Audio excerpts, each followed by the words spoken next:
I think we're live. Okay, we are live, and thank you very much for tuning in. This is a hashtag reinventing drawing group with Jason Leeser, Sunday afternoons. We do multiple drawing groups and art jams, streaming all of this through the Reinventing the Tattoo community and mobile app. So, okay, we are live, and haha, that's if you were beaming in, make sure that you shut your stream off before you do, because otherwise you will experience that echo. So, speaking of beaming in, if you go to the Reinventing the Tattoo mobile app or community.reinventingthetattoo.com, you will find in the event schedule the links, well, to watch this, but you're already watching, but you'll be able to watch it inside of the app, and also the link to zoom in. So if you are an artist and you are creating art, then please, again, yeah, find that link, or shoot us a question in the chat rooms. Speaking of the chat rooms, let us know how everything is sounding and working for you, and where you're beaming in from, as this is going out on multiple Facebooks and YouTubes. So let me check them and thank them while we're doing this. And we have multiple things going on here. So yep, we are in the Hyperspace, the Tattoo Television YouTube channel, the Tattoo Now YouTube channel. We are on the Facebook's tattoos.com's Facebook, on the Tattoo Now Facebook, Hyperspace Studios Facebook, tattooeducation.com Facebook, but really the place where you want to be going is to the mobile app store. So other events that we have going on. This is not just a one-off stream. We do these like 5 times a week now with amazing artists, and they're actually all worth watching. I watch them all. Okay, this is our Sunday afternoon Reinventing Drawing Group. We do this every Sunday at 1. And then tonight at 6 o'clock p.m. Eastern Standard Time, this is kind of time for Europe, we are hosting the first Biomech Global Party. It's basically a massive art jam. There's going to be multiple groups of artists, tattooers, but also regular original artists, all collaborating. So they'll be drawing in little clusters and then swapping out and collaborating and beaming in their works, and it's going to be a lot of fun. It's a global art jam happening Sunday at 6 o'clock. So beam in. We're often doing Sunday night art jams either at 6 o'clock or 9 o'clock, depending on who the guest painters are. Every Monday morning at 9 o'clock Eastern is the other Reinventing Drawing Group with Jake Meeks from the Fireside Tattoo Network. He's got an awesome podcast. He's also a great artist and tattooer, and it's at 9 o'clock in the morning. It's a great way, Monday morning, great way to start off the week. At noon on Mondays, we have Let's Talk Tattoo with Mark from Needle Jig. And then Monday nights is the subscribers events, or subscribers exercises with Guy Aitchison. So if you are a member of the Reinventing the Tattoo curriculum, it's a couple $100 for the year, or it's like $300 now, I believe. And well worth it. There's every Monday there's exclusive exercises for members, as well as critiques and all sorts of cool features on the mobile app. So please subscribe to Reinventing the Tattoo if you appreciate this. Now, all the free programming is care of our sponsors, and we can't thank them enough. Starting with inkjetstencils.com. They have an awesome setup where you print out your stencils straight from the printer, and Andre Malcolm has recently put up a picture where he printed out a whole back piece, in one big massive sheet. And yeah, it's pretty amazing. But I know a lot of shops that have just started using them for regular size, and they have eco-friendly ink printer things, so it's actually not, also relatively eco-friendly as far as printing goes. Anyways, inkjetstencils.com, check them out. Then there is still, before the first of the year, Cheyenne Tattoo Machines is giving up a tattoo machine. I think it's a Solterra with a grip. It's like over $700, $800. So if you go to tattooeducation.com/giveaway, then you will see the vetting form, and even if you're already vetted, please just fill out the information again so that we know that you're entering to win the Cheyenne Tattoo Machine. And yeah, you can check out their, Cheyenne spot on the app. Actually, Inkjet Stencils got a pretty cool section on the app too. Okay, I'm going to, I think that's it, hand it over to Jason, and he's working on a looks like a back design there. And if anybody has any questions or anything, I might pop in just to relay some messages from the chat room, and we hope to see people beaming in. Cheers. How's it going, guys? So welcome to the Sunday drawing group. Just kind of doodling around, playing around with a couple of back piece concepts. Had some pretty weird dreams last night, so I thought I'd try to throw them down and just get some stuff together.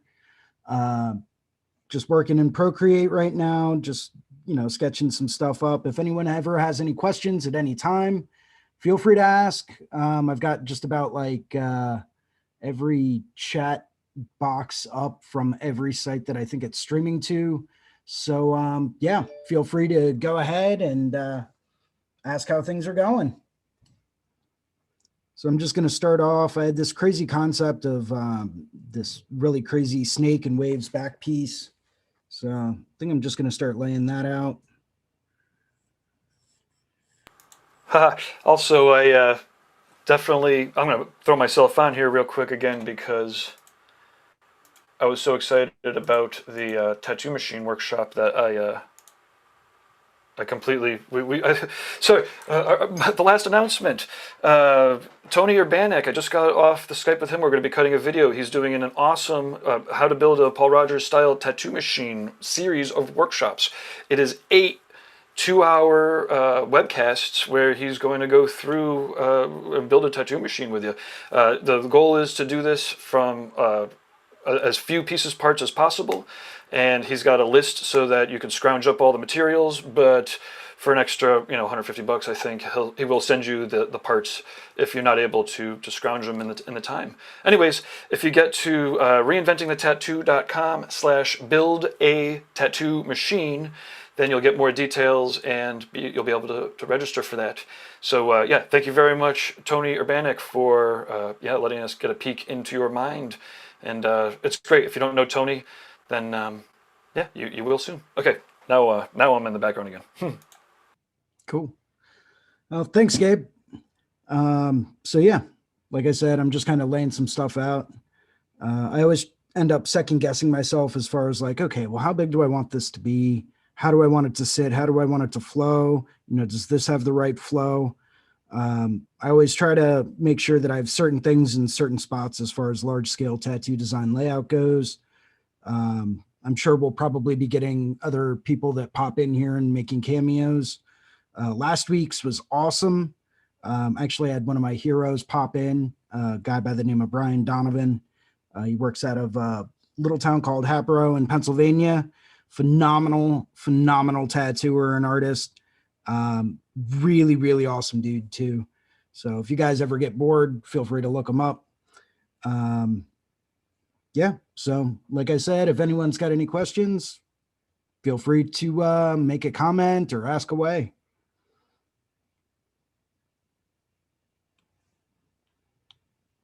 So I always find that working in multiple layers always is pretty helpful. I always like to start off drawing in red, just out of force of habit, sketching with a red colored pencil. It's just something I kind of got used to. I think I'm actually going to change this up and get an idea. I think I'm going to throw flower here. I'll throw another one here. Maybe throw another one here. Just kind of working on basic shapes, working on, essential flow. Try to keep the number of elements that I do anytime I'm doing a large scale back piece or any kind of a large scale tattoo. I always try to keep the number of elements that are in it to a bare minimum, whether it's, flowers and snakes. Cool. What's your favorite flower? All right, cool. We'll put 2 or 3 of them in there. And that's what you're getting. Cool. You're going to get one snake. You're going to get a couple of flowers. We're going to blow it up. We're going to make it super crazy detailed, and you're going to love it. And that's essentially, the way that I always lay things out. It keeps everything simplistic, keeps everything readable. You can tell what it is from across the street, let alone across the room.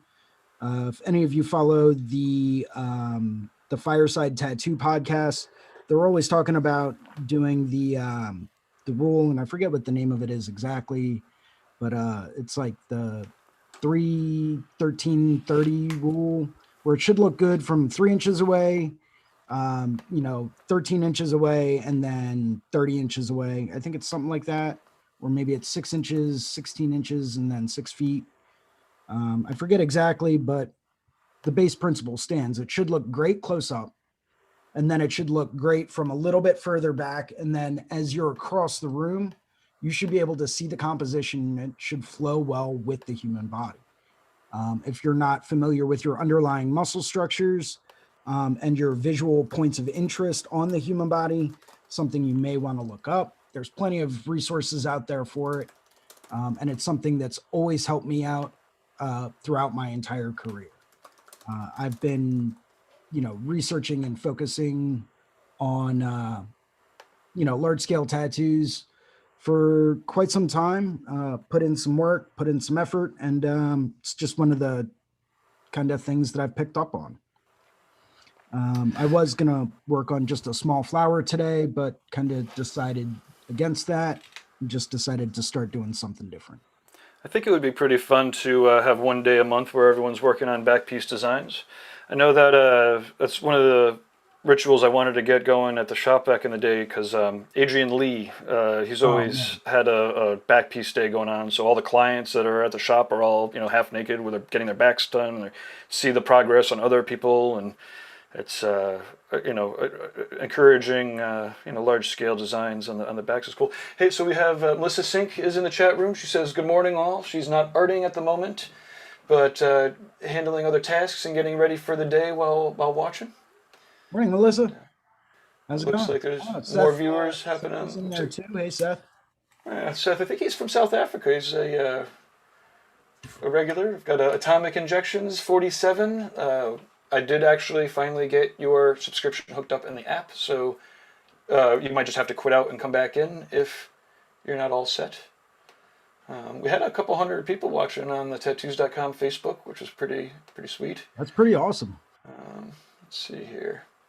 We've got Dave Daru. Hi guys, thanks for sharing with the community. What is the best recommended platform to use for your live feed? So David, the mobile app really is going to be the best way to always find what's happening. You can actually get push notifications if you want to also. But yeah, usually we push out to the Facebooks and the YouTubes, but the mobile app is going to be where we keep congregating. We definitely have a fair amount of people on the Guy Aitchison Facebook, so I just want to let you all know that Guy will hopefully be beaming in. Yeah, and he appreciates all of the support. It's probably the only Facebook page that I don't have the chat box up for. Let's see, Willies says, wow, to about one of the tattoo designs. And I think that's got me all the way on through. Looks like more people are watching on the app now, so it's you're not losing anybody. That's awesome. Always like to hear that. I think I'm going to take, so we'll bring this snake part over top of that flower. That'll push that back a little bit. We'll bring this part over top of that. This will be obscuring there. So let's bring some of these guys out. This little trick that I'm using right now works best with the hard airbrush if you're in Procreate. Set the transparency pretty low. It's a little trick I picked up from a different web seminar on chrysanthemums, and I've been going absolutely nuts with it lately. I think for layout and general concepts, it is an absolutely phenomenal tool. I think it was one of the Tattoo Smart webinars that was done, and it is incredible. So snakes are always like my go-to and my default for, just whenever I can't figure out what else to draw, I just always kind of default to them. So I always, I've got a couple of different serpent brushes and snake brushes, and they just really help you lay things out pretty easily. So I always try to use that for generalized layout. Definitely worth noting to check out the Reinventing Tattoo Design webcast with Russ and Tattoo Smart and Oh, Damon and that Brad. was amazing. Absolutely incredible. Yeah, it was when Brad was demoing his soon-to-be-released experimental set. It was kind of funny. At one point, I went to the script and I'm like, "What am I? We supposed to ask any questions or what's going? You know." I was so engrossed in what he was doing, I forgot to actually like figure out what I was supposed to be doing. And I looked at the script, and Russ had written in, and then Brad comes in and blows people's minds. And I was like, ah, well, there we go. He's doing his job. And as soon as I went right back to the chat room, there was like two people in the chat room. They're like, oh my god, this is blowing my mind. Right? Yeah, it's amazing just how innovative some people can get with certain things. With like using pressure sensitivity to go back and forth between like opposite effects on filters and shit. Like, yes, or however that works is it's pretty sick. So we're gonna bring this part right over top. Probably Definitely should. want to. Oops, sorry. Uh, I was going to say definitely want to thank Hell City, Derb, and Hell City for giving the app a good plug on the social medias. He's got an amazing tattoo convention, and we'll be setting up there for sure in 2022. It's well worth the wait. Hellcity.com.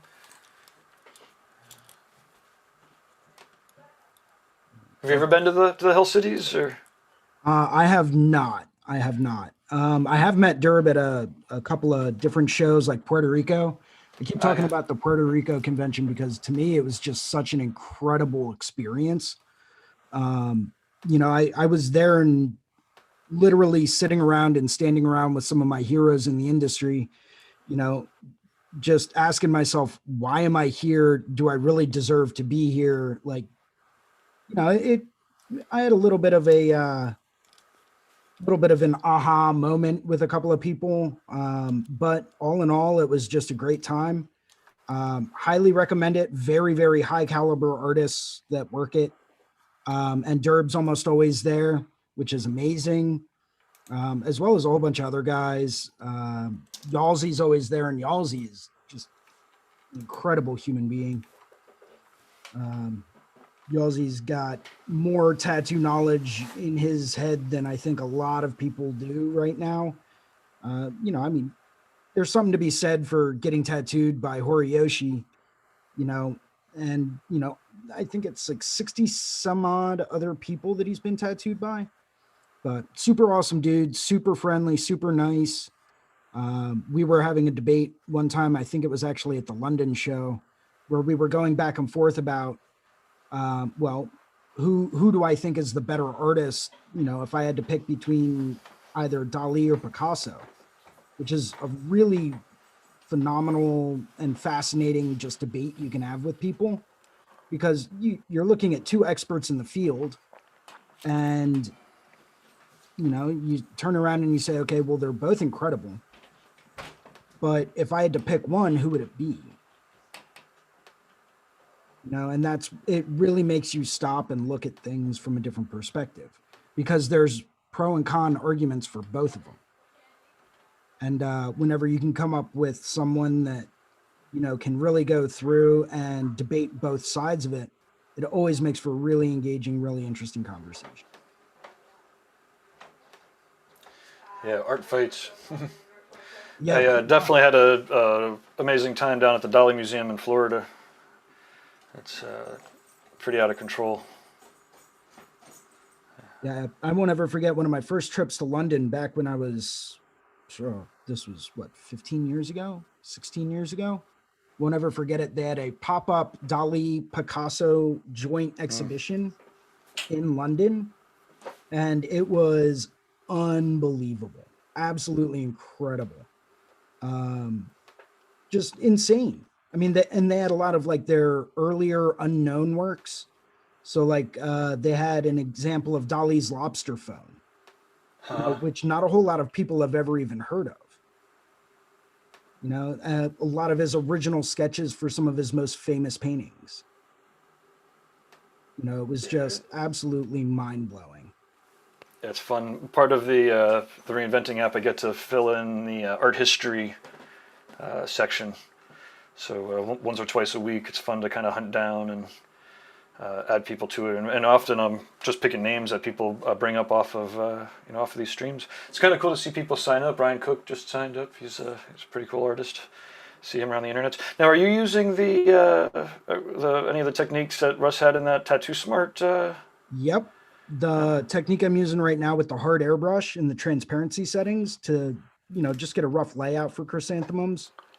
That's exactly what I'm doing right now. It was, and it might take me a quick second to find the exact seminar. It's a good thing I have YouTube up already because I'm already going through and monitoring the chats on it. Nice. It's one of the Tattoo Smart streams. He does. Russ is pretty sick with the getting good artists in there and doing good demos. He's got his tech down, which is great. Wes Holland. It was Wes, the chrysanthemum seminar from Tattoo Smart with Wes Holland. And this is a technique that he uses and he details quite heavily in that seminar. And when he started doing it, it was like, wow, that makes things easy. Because every now and then you just run into someone that just shows you a different way to do something that just is so unbelievably simplified, but so effective that you can't help but adopt it. Yeah, it's pretty awesome to watch it. Watch people affect each other, and then share, and then it goes through the, it's basically like watching parts of the spirits of tattooing fucking travel around. And No, right? Yeah, one person I've been looking at a lot for inspiration is actually a friend of mine named Phibbs. yeah. I've been lucky enough to get tattooed by him twice, and every single time I talk to him, it's just mind blowing. He put out a sketchbook during quarantine, and sat down and read through that and did everything. Just looking at his whole process, it was fascinating. I like to call him the chrysanthemum king because he doesn't even think about it anymore. He can freehand a chrysanthemum sleeve on you maybe an hour, and then he'll tattoo it and you'll have a full sleeve. And shit's sick. Yeah, very high contrast, black and gray stuff. I'd actually like to see if I can get him on here one Sunday. Yeah. Yeah, he's absolutely unbelievable and one of the nicest guys you'll ever meet. Super talented, just a great all-around human being. Yeah, it's very important. It's tattooing basically enables the clients to kind of be who they want to be, but likewise the tattooers. So if you want to be a jerk, you can be a real jerk. But it's always good to, obviously, it's always amazing when you have awesome people, dive in wholeheartedly into the art. And you could tell there's some real good spirit behind this stuff. This is amazing. Oh yeah. Well, and he's actually done seminars on Fireside, cool. and going through and having, he did a pretty substantial amount of tattooing on me. That's the collaborative back piece with Bill Canales. Oh yeah. And that Bill's another amazing. He's a legend. Yeah. I actually have his book sitting right in front of me. His Book of Dragons. Mm-hmm. It was one of the pre-orders for it, and it's impressive. You look at this guy's body of work and how long he's been doing it, and then to see a collection of all of the work that he's done, all of the effort and all of the years of drawing, that he's put into it, and then getting able to see just this whole collection of work that he's done, it's just unbelievable. And same thing with Phibbs. When he put out his book during quarantine, it was just, it was 3 years in the making. Of sketching and tattooing and then designing and layout, and it's just absolutely unbelievable just to see what these guys are producing in such a period of time. Highly recommend, if any of you are in the San Diego area, stop by, say hi to Phibbs over at Guru Tattoo, tell him Jason said hi from Philly, and just talk to him. Great guy, tons of knowledge, maybe a little quiet at first, but definitely a phenomenal human being. should give us a good start.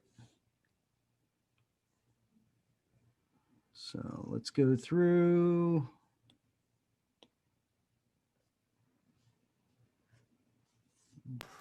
One of the questions in from the chat room is, what are you using for your body shape? A stock photo, believe it or not.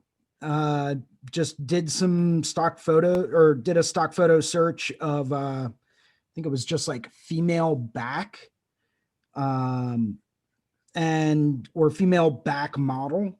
And it was like 12 million different results. You got to kind of filter through to find some of the good ones, but I actually have a whole folder. Let's see. Your albums. Where is tattoo reference? I'm gonna pen up. So I actually go through and collect stock photos.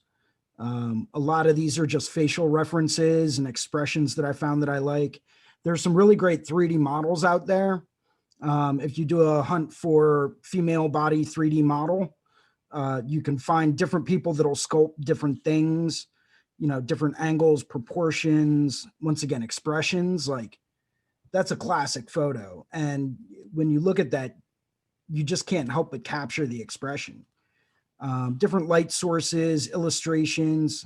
Here's another 3D model. Here's another 3D model. Different back piece layouts can be done depending on the person's actual shape of their body. Today is basically just, sketching and just getting a concept down. So I'm not really too worried about whether or not this fits any one specific person's body type.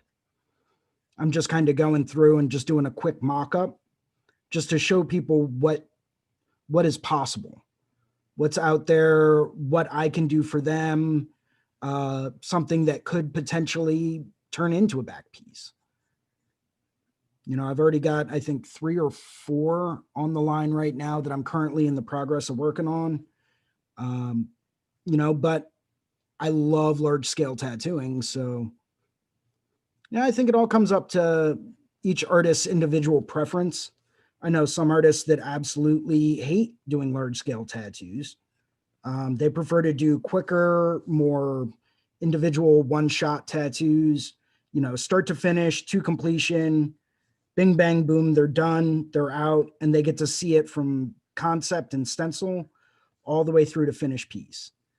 Me, I like the process. I've always been very process oriented.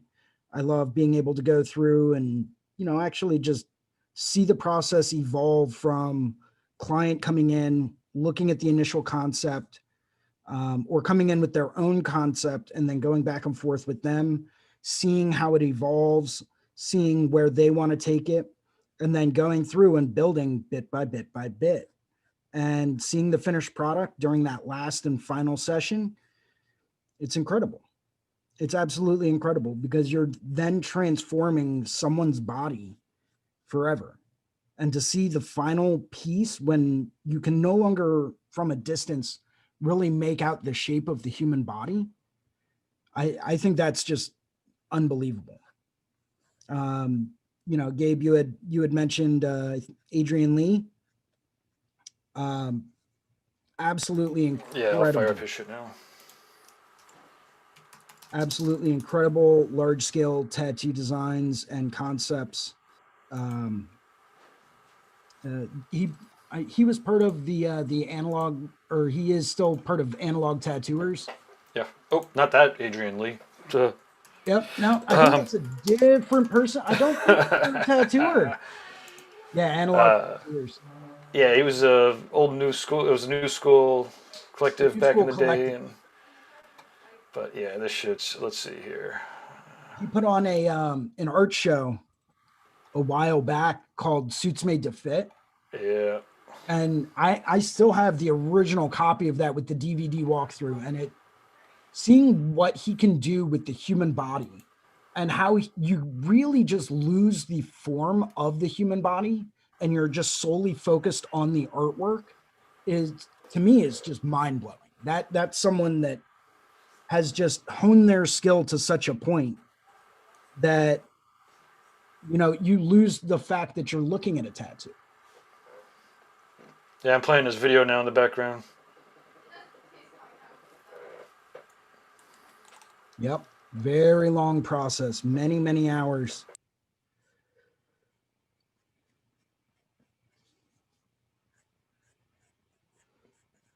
I think the important thing is to go through and derive your inspiration from wherever you need to. But if you can lose the human form with a tattoo and really distract your eye from those base shapes, then, it's going to be incredible.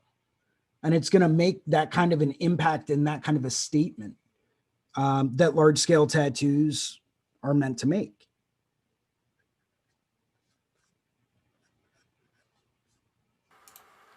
And his uh,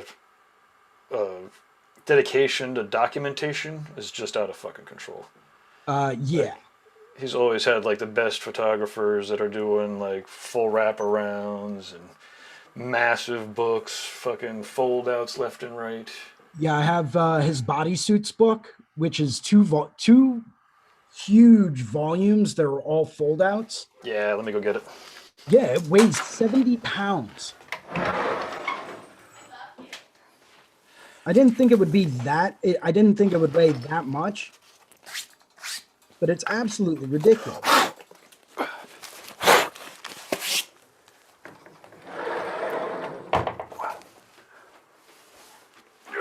Jesus Christ. Oh man, this is huge. Okay, let's see here. How am I going to finagle? And gallery, let's see, speaker, nope. Oh, I need to turn on my video. Usually Okay. helps. Let's see here. I don't know if you can kind of see the fucking bodies. Boom. You want to talk about a book that you can really work out with? Yeah. Yeah. Let's see here. I pinned the first Kyle. screen.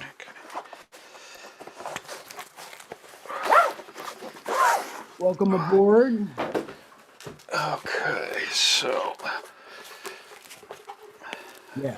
So if you just look at this, I mean, it's unbelievable. He goes through and he details the artist that did it, the client that got them done, and he gets them photographed from every angle with perfect lighting every time. And it's not just new school people. It's, you can get a lot of Japanese stuff. You get a lot of biomic stuff. You get people that do all different genres. And it's absolutely incredible the way that he puts everything together. Okay. Oh. Guy.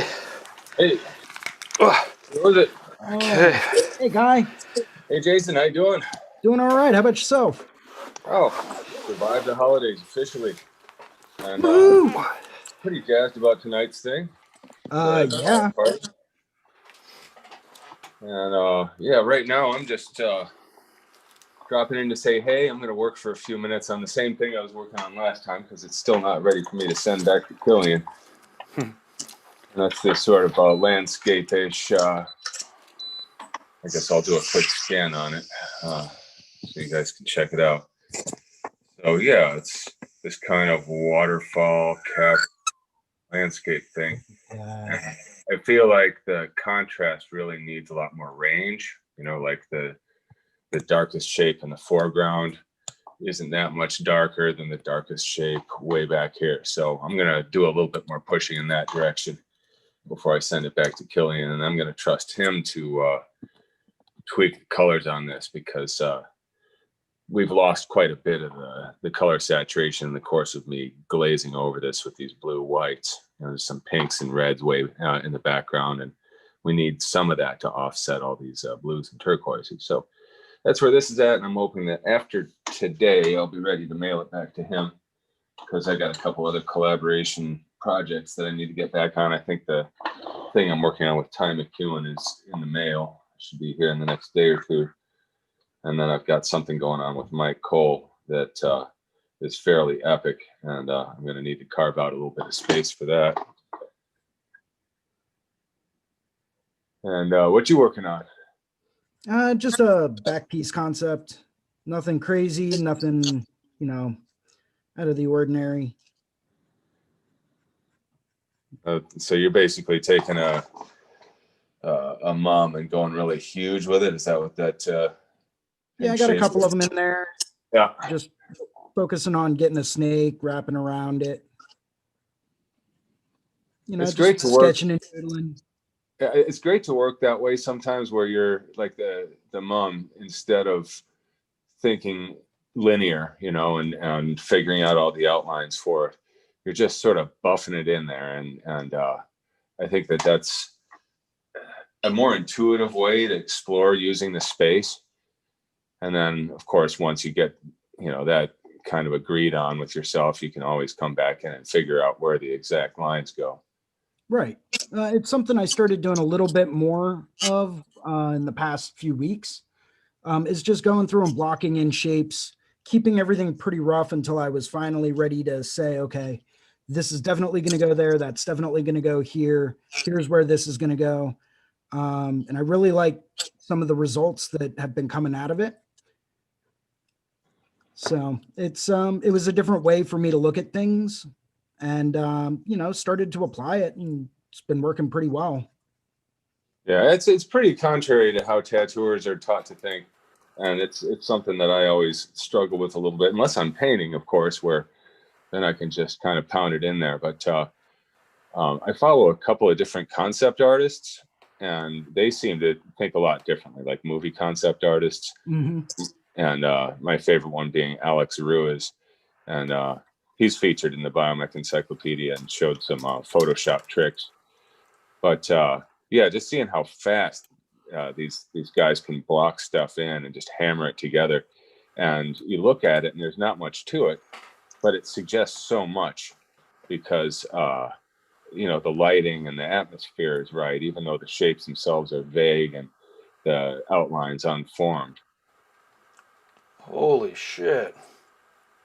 What are we holy shitting This about? is Alex Ruse. I was expecting like a comic artist. I was expecting Alex Ross. Okay, no, this is amazing. He's freaking nuts. Now he did a lot of concept design for the Avengers movies. Thanos' wardrobe and his throne, all that stuff. But prior to that, he was a Simpsons animator. So, just to give you an idea of the kind of artistic paths people go on. This guy was a Simpsons animator. Wow, amazing. For 9 years. Yeah, he did many, many episodes. Got so comfortable there, it was hard to leave. But then he ended up having an artistic crisis of just only drawing bug-eyed characters. And I think he ended up visiting the Weta workshop where they were working on the Lord of the Rings movies. And seeing these concept artists working on their tablets and hammering out these, giant ogre designs and things like that. And he's like, oh, wow, I could do that. And ended up taking a big pay cut and going on a very long journey to finally arrive there.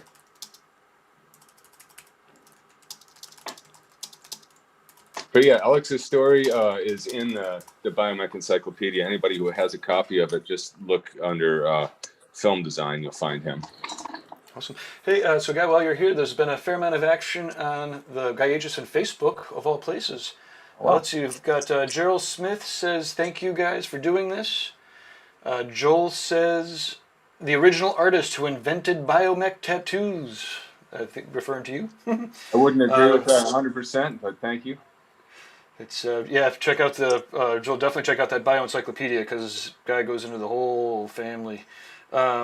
Dolores says Feliz Navidad, un bichen prospero ano nuevo 2021.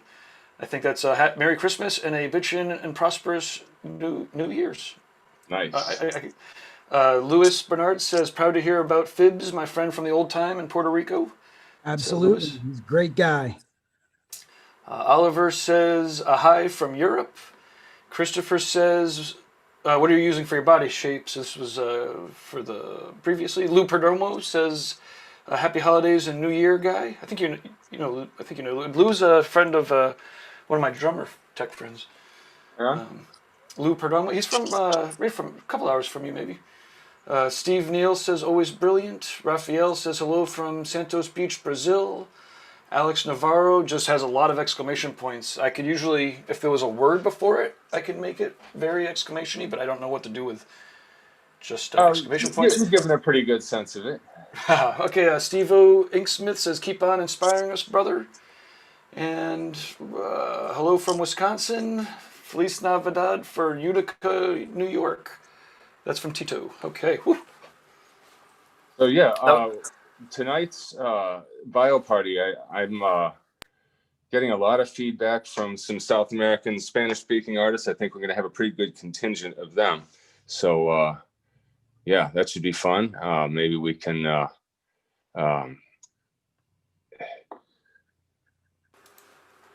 Awesome. Bruno's scheduled to do a Spanish art jam. Shit, one of these Tuesdays coming in January. Yeah, well, you know what? If Bruno is not busy tonight, that's what I was about to say, and then I got distracted by something in the room. But yeah, it'd be great if he could, every now and then, if someone needs to translate so that they can send their announcement out to the larger audience, he could easily read off some of those. Yeah. I imagine he's going to be around, but I'll double check to make sure. Yeah.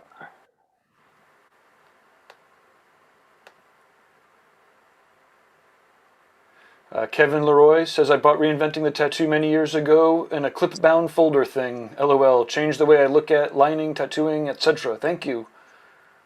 Nice. Yeah, that was the start. So if anyone else wants to hop on our Zoom call, Gabe, you've shared the link already, right? Yeah, and the link is if you go to the mobile app and you go to the events, there'll be a link to watch and then a link to join. And a lot of people have been downloading the app. It's kind of fun to watch it happen naturally.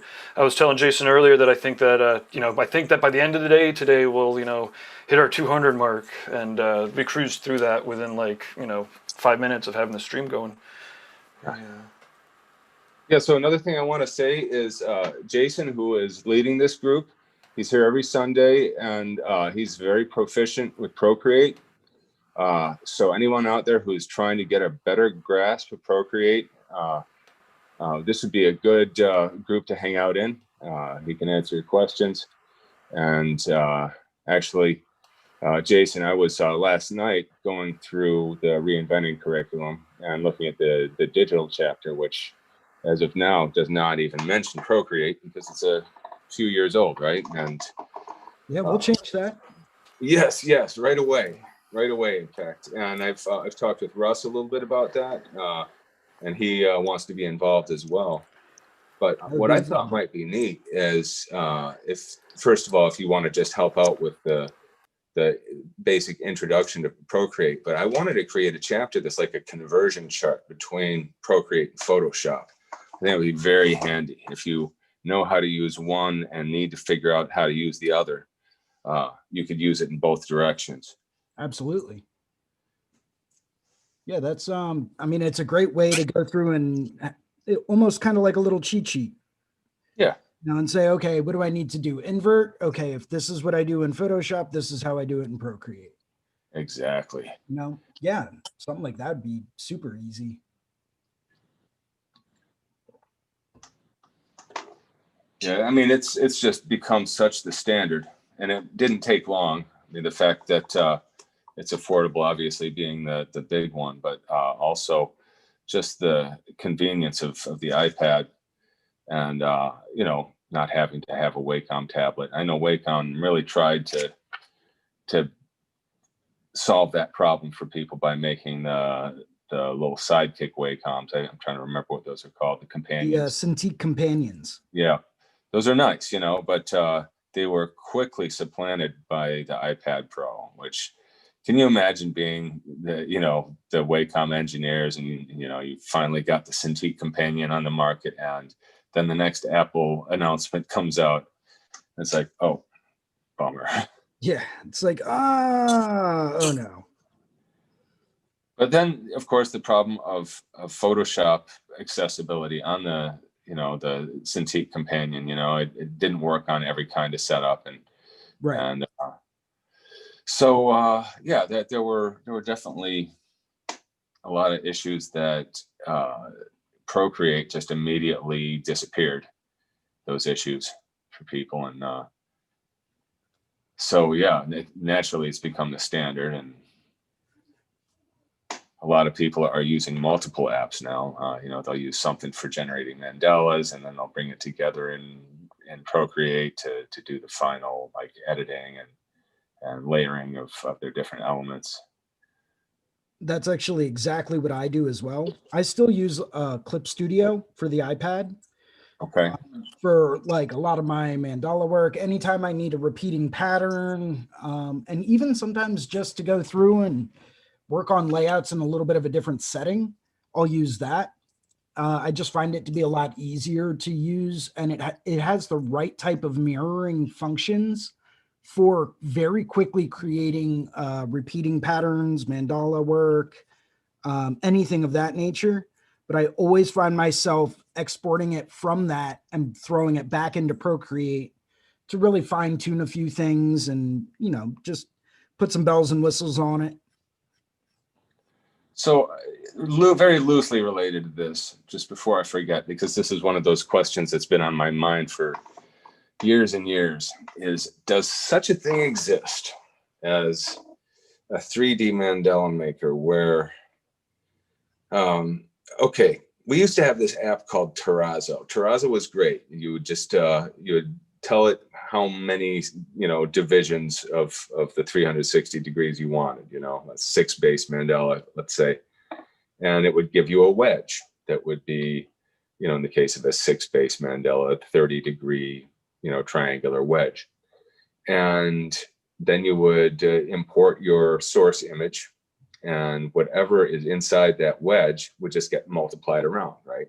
And so then you could drag your source image around inside the wedge and watch in real time and you could make animations from this too if you wanted, but watch in real time as it just took these, this input and, mandalified it, right? But imagine if you could do this in 3D, where let's say you took a 3D scan of a complex root system, and then you have, the 3D file of this, you import it into this thing, and it has a 3D wedge. Let's say it is, 1/2 of 1/5 of 1/12 of a dodecahedron. And so then you drag that wedge around in this 3D space where you've got these gnarled roots and tendrils, and it's taking those and immediately doubling and 10ifying it and then 12ifying it back into a dodecahedron in real time. And then you could, take that and render it in the material of your choice, etc. I've always wanted something like that, right? I don't know if anybody's ever made it. Probably not. It's a pretty specific wish, right? Yeah. But if anybody, I'm just putting that out there, if anybody knows of such a thing, or if anybody is an ace programmer and wants to make one and swap it for a sleeve or something, I would pay a sleeve for that tool. I'll just let you know that. If it doesn't exist yet, somebody's ready to program it for me, it would be worth it.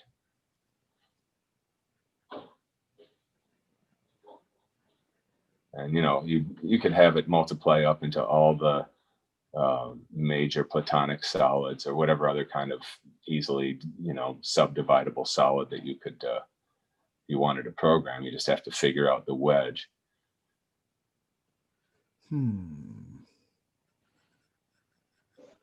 not thinking of anything off the top of my head, but there's got to be something out there. Yeah, not always. Just because something makes sense doesn't mean it's been done yet. Very true. Very, very true. Which is how these things get done, right?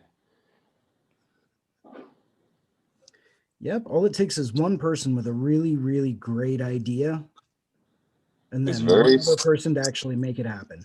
Yeah, well, very stubborn and believes in the idea enough that they're willing to deal with all the hassles involved, because there are many.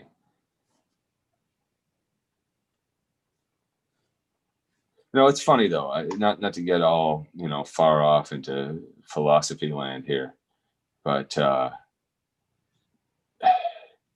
the idea of value, like when is something, worth the most? What is the most valuable thing you could have?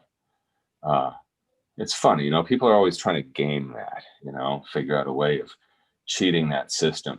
But I don't think you can. I think ultimately at the end of the day, the things that you value the most are the things you worked for the hardest. I think that's kind of a law of what it means to be human. And you can't cheat that law, and if you do, the thing will be worth less. Or let's just say you've been busting your ass for your whole life to pay off your house, right? And you're just about there. And then a relative dies and you're able to pay the rest off. On one sense, it'd be like, awesome, man, it's paid off.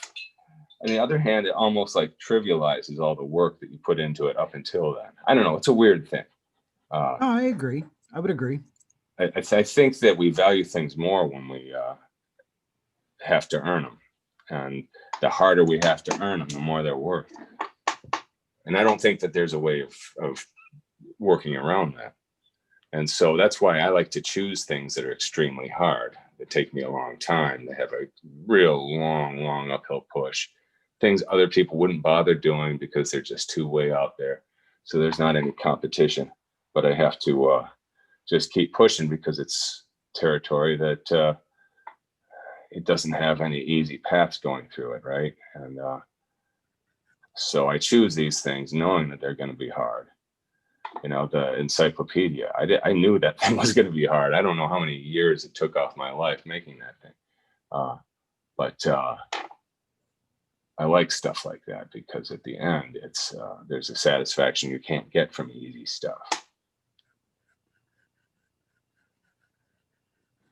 Yeah, that biomech encyclopedia is definitely, I can't even begin to imagine just the hours and hours and hours of work that you have put into that. Well, it wasn't just me, of course. I mean, Right. the hours of work that went into it total, including everybody's efforts, are staggering, and some participants were just like living and breathing the project for a long time. I mean, Dan Hazelton, he must have put thousands of hours into it. So yeah, it's just crazy amount of hours, but just the sense of narrowing down. I can't reach my parents yet, so I'm hanging out in a drawing group right now. Ooh, can I draw something? Yes, of course. My daughter wants to draw something now. I've got the bio book here too. Oh, nice. This is my day of. I'm hoping I'm not going to hit something. These books are huge, so they're hard to navigate, but they're worth it. Yeah. So yeah, check this out. Okay.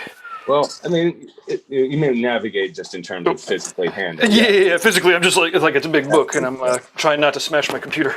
Yes. We've got references. We've got modeling. Looks like Oliver joined us. Hey, Oliver.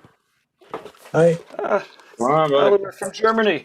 Could you turn your camera to the side? Horizontal? Yes. Jawohl.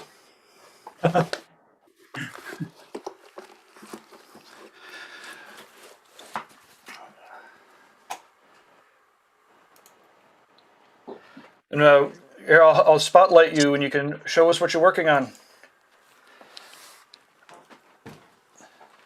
I'm working on the same like last time, but I put it on the iPad to try something out because I'm scared.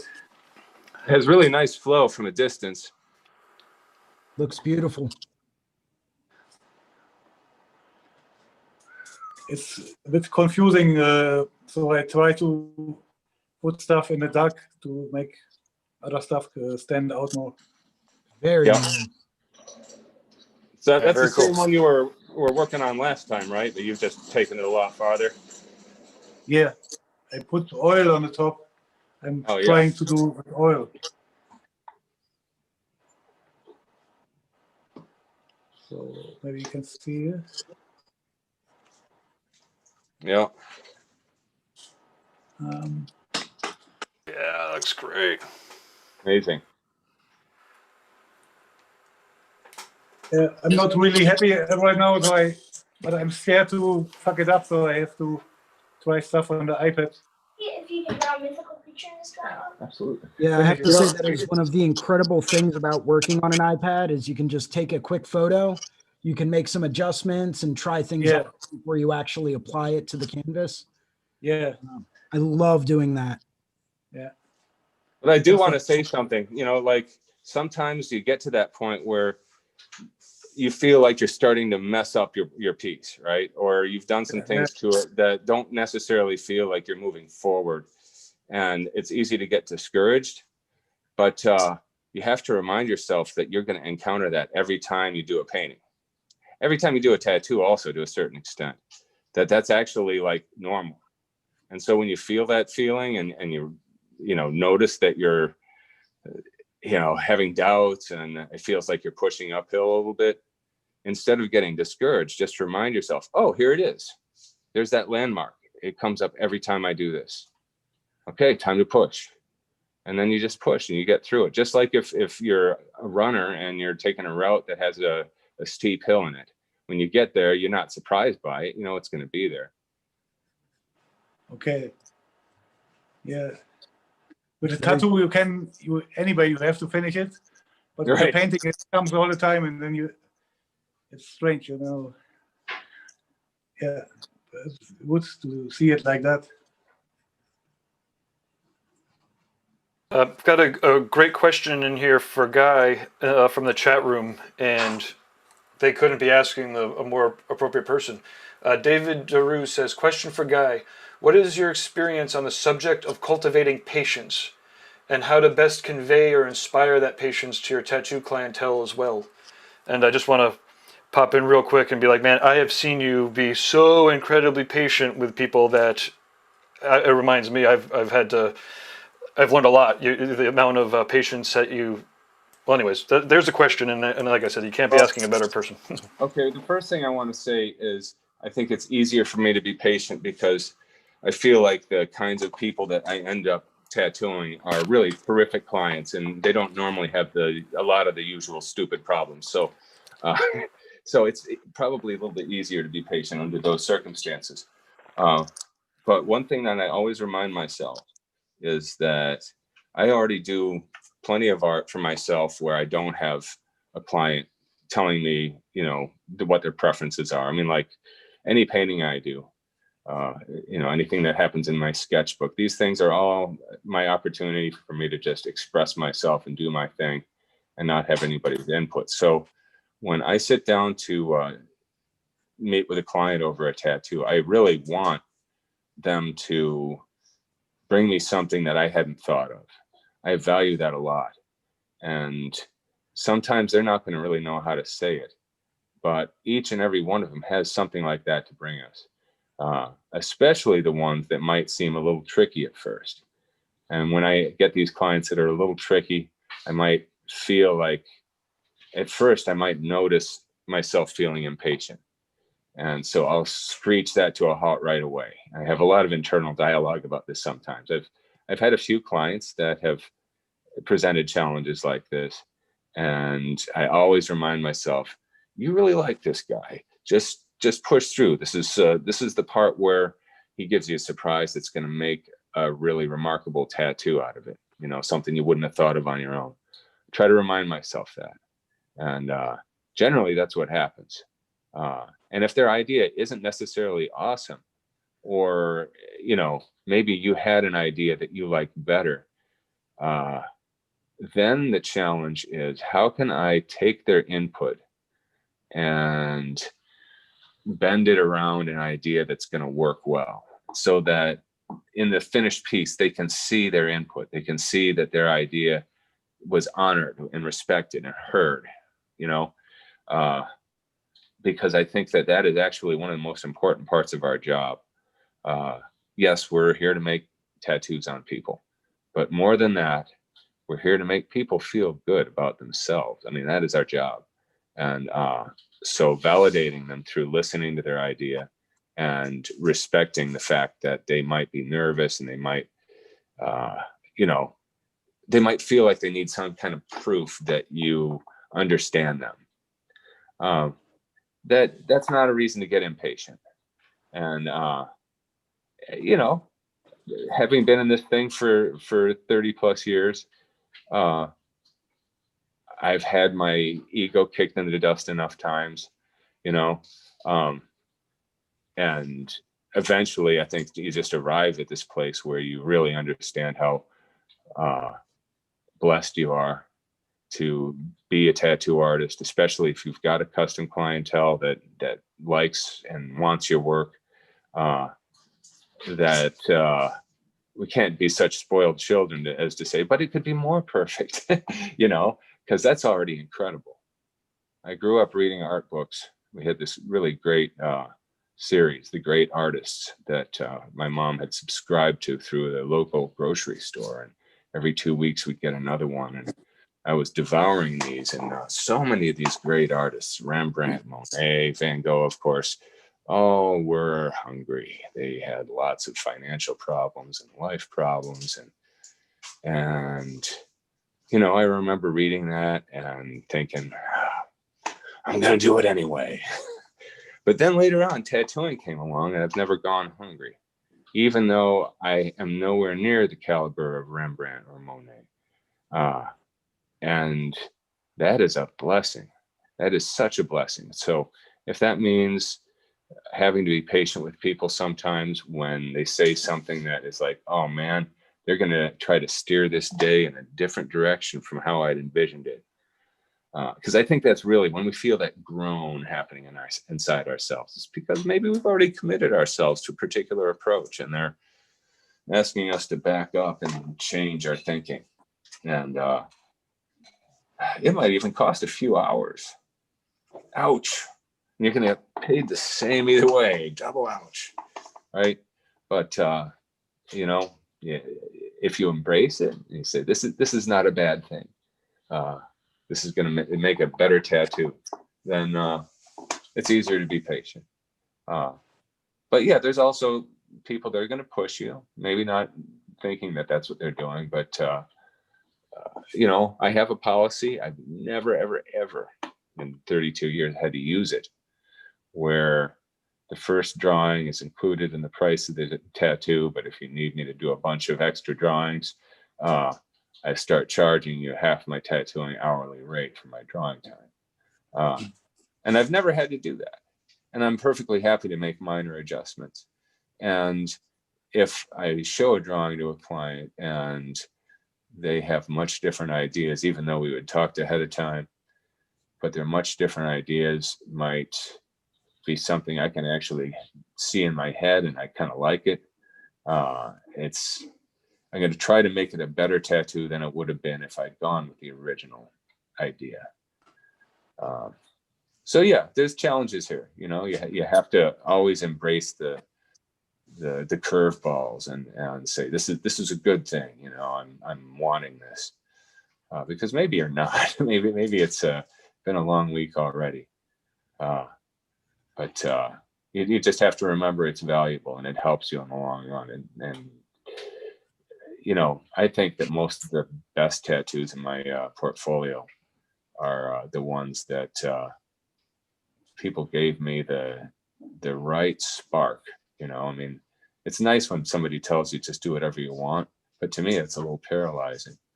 I want to hear something. I want to get an idea of their tastes at bare minimum. And if that includes a crazy curveball, then that's even better. So I don't know if I answered your question or if I just rambled a whole bunch.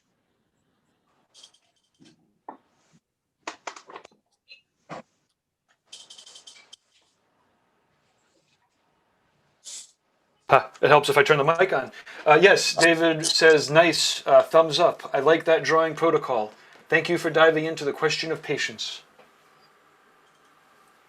I think one of the things that challenges people the most is when it seems like their clientele doesn't understand the effort that is going to go into the drawing and to the revisions to the drawing and to the changes to the stencil, and the fact that drawing their tattoo is work, is actual work. and to look at it and say, yeah, that's cool. Can you stick a name in it? They think it's a great idea. They've seen it on TV. Of course, they should put their grandfather's name in it. And so then it's up to us to talk them back from the bad ideas, and it always has been. And we're not always going to be so fortunate as to get clients that get it from the start. We have to help them to get it. And one of the things I remind myself of is when I was a teenager getting my first tattoos, I did some of those same stupid things. Oh, yeah. I hand poked an outline of a skull in my forearm. How much to shade it? Right? Yeah, I was that guy. So if I can be that naive, anybody I think should have the right to be that naive. So I don't hold it against them. Hey, Dad. Yes, Kai. Do you know what these have colored pencils are? I don't know anything about where to find colored pencils. I had a huge set of them. They were great. My mom took them. Well, ask her. Oh, there they are. You found them? Great. She stashed them in an upper shelf. Well, she was just organizing them so they wouldn't all be cluttering your surface. So let's see. We've got Hugo Tor has joined the Reinventing community. I don't know if he's on the iPhone app or the Android app, but he's in the community. Pretty cool stuff. He says, "Cool to be part of something made by such cool people!" Exclamation point. Thanks for always sharing and bringing tattoo education to all corners of the world, Mr. Guy Aitchison. And then he posted up a video of some healed tattoos. So Nice. it'd be fun to catch up. When people are joining the mobile app, just ahead of time, the tattoos and original art should be posted in the tattoos and the original art galleries. It's really tempting to just kind of go right into the community and put them right in the general forum, but we do actually have folders for them. Not that it's a big issue, but I feel Yeah, you can put them wherever you want. But when someone's going through the app and sees, oh yeah, tattoo gallery, I want to check that out. That's a good place to put them. So another thing I wanted to mention real quick is any app users who are interested in being involved in tonight's bio party and are looking to find people to collaborate with. I did create a thread in the Collab Lab. If you open up the Collab Lab, you'll see that there is a link for a collab related discussion. So that would be the place to do that if you're trying to find a collab group or anything like that. And yeah, the idea is to form circles of 2, 3, 4, 5 people, and just get some. Each of you start something, and every 30 minutes or so during tonight's party, I'm going to announce it's time to switch. And yeah, swap our files around, and towards the end of the night, we'll show them off, and the people who've been working on them can join the Zoom calls and say, hey, we've got a few guests that we're going to have today during the day. I'm super stoked that Paul Booth is joining us.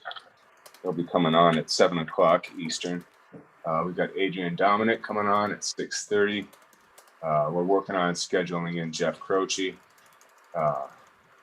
Yeah, we're just going to be going throughout the evening. Various different personalities are going to be hopping on the call. And throughout this whole thing, we'll all be collaborating, just art jamming, see what we come up with. And at the end of the night, we'll look at all of it. I wish I was an adult. Yeah, it's so fun. Do you have any friends that you think would collaborate with you? Come on.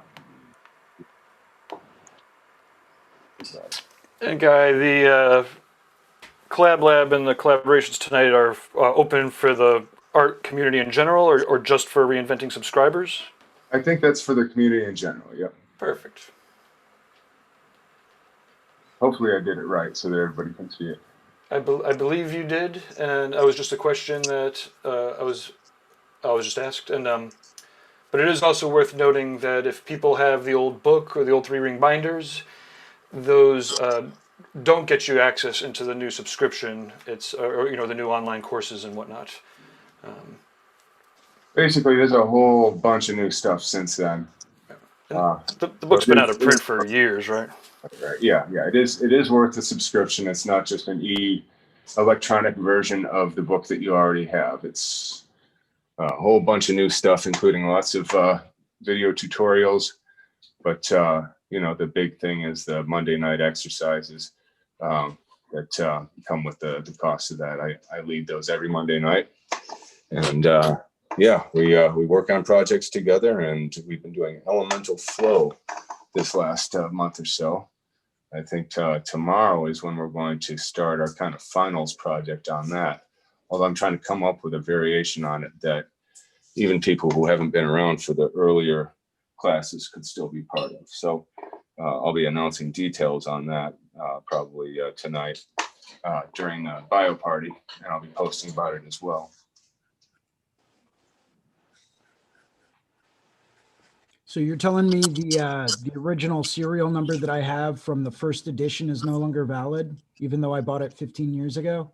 You have it memorized? Yeah, it doesn't give you lifetime access to all new stuff. No, I'm sorry. But Is it weird that I still remember that serial number? Oh, crazy. Yeah, I actually still have it sitting over there on my shelf. Don't think I could ever get rid of it. I've protected it with my life over the years. I can't tell you how many people I know who've had their copies taken.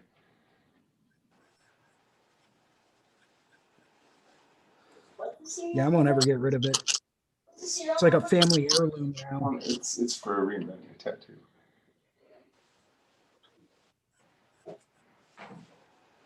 Yeah, I was just going through some file cabinets of old stuff, some purging in the office, right? And there I found the books that I did prior to reinventing.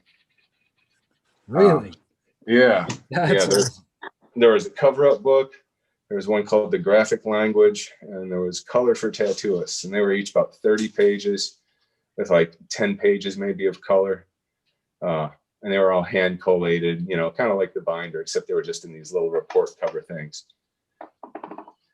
And it was pretty wild. I think that I might actually take at least the graphic language and transcribe it and include it with the reinventing subscription, because it's still got some valid stuff in there. It's kind of funny though. It's like kind of grandiose, Again, this is back when I was in my 20s when I did this, and I don't know, not to say I don't think highly of myself now, but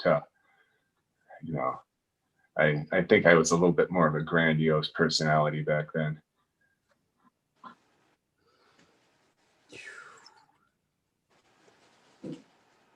Well, I really hope that does become a part of it, because that would be amazing to read. Well, there's so much stuff. Like the big issue obviously is time, but I think that what's going to be happening in this coming month is we're bringing on somebody who's going to be helping out with our events, and that's going to free up Sandy to be able to really help me focus on the reinventing content and so much stuff. Yeah. Somebody can help you. That's so funny. I can help. Is there somebody to help? Right? We can do a file project. We'll figure it out. I'll come up with something. So I want to put this out there too. I know this is a long shot. My 9-year-old daughter really wants to be involved in tonight's collab circle. And I might actually get some of my 9-year-old friends to do it. Yeah, well, I was just going to put it out there. If anybody out there has kids that are artistic that would like to maybe be involved in that, it would be cool if we had a kids collab circle going. Why the heck not? If there is, I'm excited. Because that would be amazing. I really like this reinventing thing that my dad's doing. Kaya gave me the greatest gift. It was the greatest gift is her, but yeah, she gave me a biomech set, and it was just Christmas. a heavy box, this big heavy box. Is like, okay, this feels like mech. It's got to be. But I opened it up, and she had collected all the most beautiful found objects. Some rusty slag from the train tracks, and some very porous rocks, and some really nice pieces of gnarled wood and some fossils. And each item in there would be worthy of a painting. I might have that be part of my spring projects, is working my way through that reference library. That's awesome. That's a gift. My daughter gets me.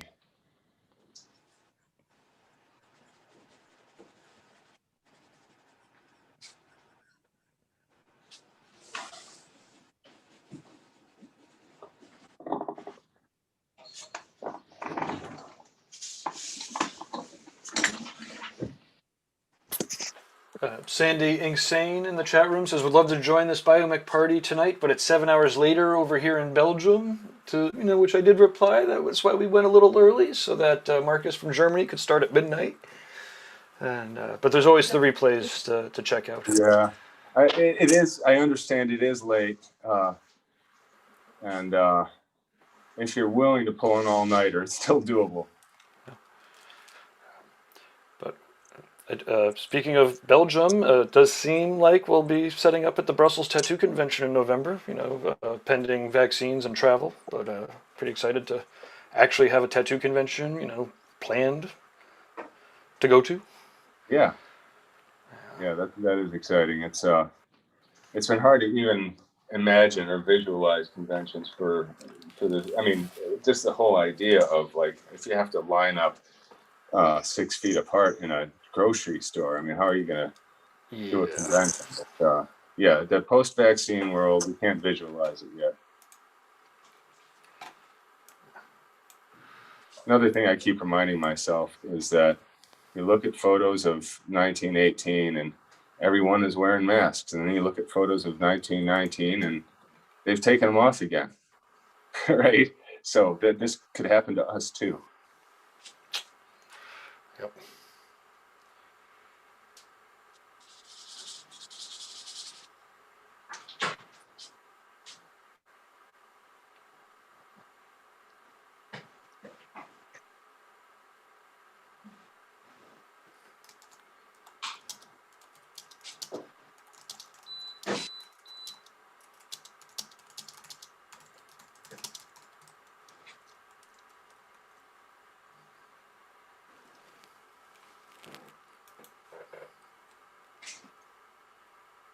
Yeah, I imagine a lot of the people who got the encyclopedia had got the first wave of it and got that print that Killian Moon and I did of that kind of lava mech environment. I was really stoked about how that one came out. That was really cool. That was a really cool one. Yeah, one of my favorites. And then of course, we got a chance to tattoo it, which was triple cool. But that was a really cool one, guys. Okay. But this piece here is sort of like, we're trying to imagine the next one in the series. So that's what this is. Atomic in the chat room says my boys might be down for it. Don't know what you're talking about particularly, but that's cool. We want to be down for it. A kids collab group. Yes. Right. So, okay, the place for us to talk about this would be that thread that I mentioned that's in the app. So if you don't mind installing the Reinventing the Tattoo app, it's free. You can find it at the App Store. Once you get in there, there's a button for the lab, and in there is the collab lab. And you'll see there's a discussion that I started specifically for the purpose of people wanting to form collaboration groups. And so I'll get back in there after I get off this call and mention that, and then we can figure out exactly. There's a Dropbox we've got there, so we could use that to swap files around, or we could also just privately share our email addresses, so that we just want to make sure that every time it's time to swap files around, we can do it nice and quick, because we'll be doing 20 to 30-minute rotations. Cool. Kevin Leroy says maybe my 2, maybe 3 daughters would love it. Okay, well, you know what? Let's try to make this happen. And if we get enough people involved, we'll want to form multiple groups, because I think about 5 is the upper limit for one circle, because what we want to do is make sure that the pieces go around the whole circle at least once. So if there's 4 people and they're 20-minute rotations or half-hour rotations, you're already talking about a couple hours. I'll probably keep the rotations to 20 minutes just to keep things fresh. It was pretty awesome. Maybe by the time the Rock River happens, the next convention, Kai could lead some of the kids' seminars. I remember doing that at the Paradise Show. It was pretty amazing. Yeah, the kids' painting room at the Paradise Show was great, and it felt like something that needed to happen again. And then, events changed and everything else. But there's definitely a place for it on in the digital world. Yeah. Yeah, my banker was telling me about her daughter and some of her school friends have been collaborating online, and I guess they're all reading the same book series, this fantasy book series, and so they're taking turns collaborating on these. They're drawing the characters and then drawing situations the characters are in, basically doing fan art, but all collaborative. I just thought that was neat, because kids can't get together and play like they used to. And one time my daughter asked me, how do grown-ups play? Because I think she gets the idea that the grown-up life is not very fun and exciting, but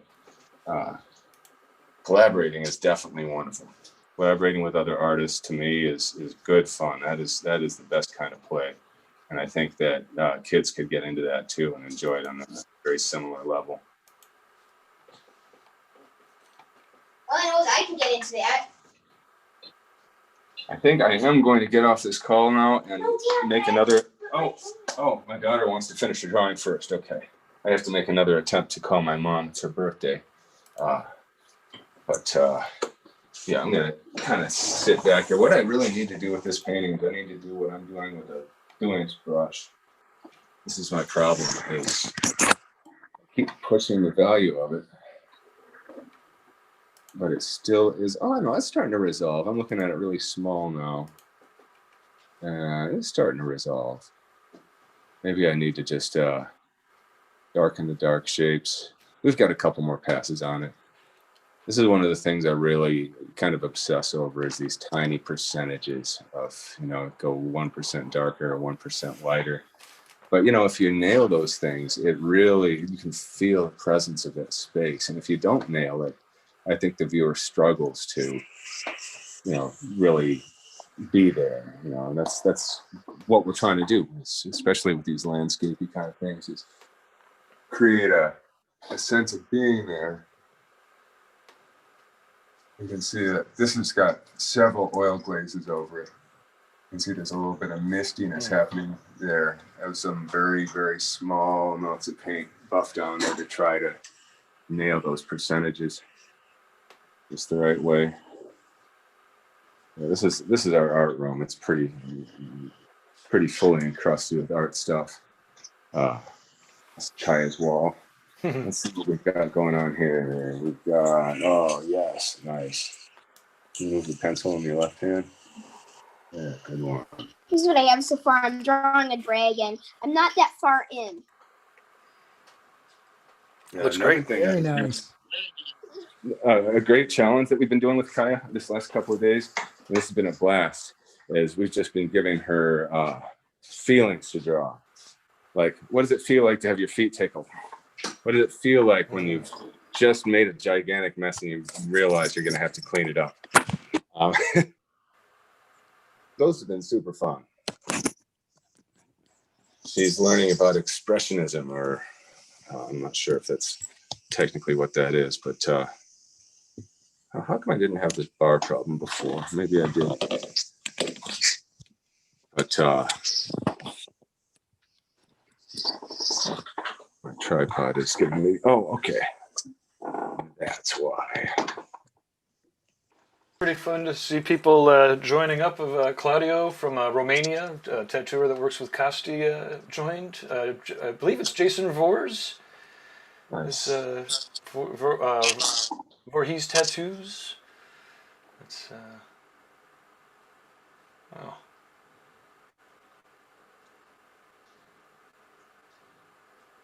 If people are in the app, make sure you go to the introductions and leave one. Yeah, I need to make an introduction too. I haven't done that yet. And then, of course, in your profile, sometimes people will check out your profile, and I love to see a list of all the people that have tattooed each of us. You know, it's sort of a, I don't know. I find it a thing of fascination. Some people have been tattooed by a lot of artists. I've found that even people who don't have full body suits might have 20 or 30 names in their collection. If you go to conventions and that kind of thing, it just happens.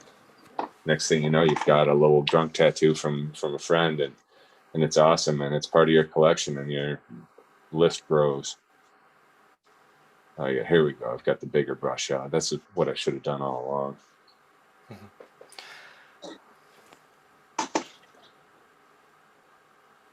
It's also fun to see who people want to get tattooed by, and I'm pretty Yes. sure I know that people will start picking up some pretty cool clients out of it. Yeah, I'm just kind of waiting until the borders open back up. Trying Oh, yeah, to good. Text appointment or up it. I mean, I'd love to get tattooed by James, but no, I know he's usually booked out pretty well in advance. yeah. I have been looking at a lot of work done by Chris Dunn though, right. who also works up at Deadly Tattoos, and I've been trying to book an appointment with him since probably a year or two. Just saving some money, figuring out what space I have available and where I want to go with it. Very graphic style, very illustrative. I actually just picked up a couple of original paintings from him since I can't get up there to get tattooed yet. So, Chris Dunn, you said? yeah, Chris Dunn. Yeah, I really like his use of perspective, his use of color, like just about everything that he does. So it's like, all right, well, I've got an open spot left on my stomach, so do that, fill that spot in, and then maybe start talking to him about something else, maybe get him and someone else to do a collaborative piece. Or I also love Anthony Tex, James's son. His work's incredible. I've not seen his. Yeah, very similar to his dad. Yeah, I absolutely love James Tex's work. He's one of my favorite illustrated tattooers, just because of how expressive his drawing style is. Yep, that's him. This is Ant.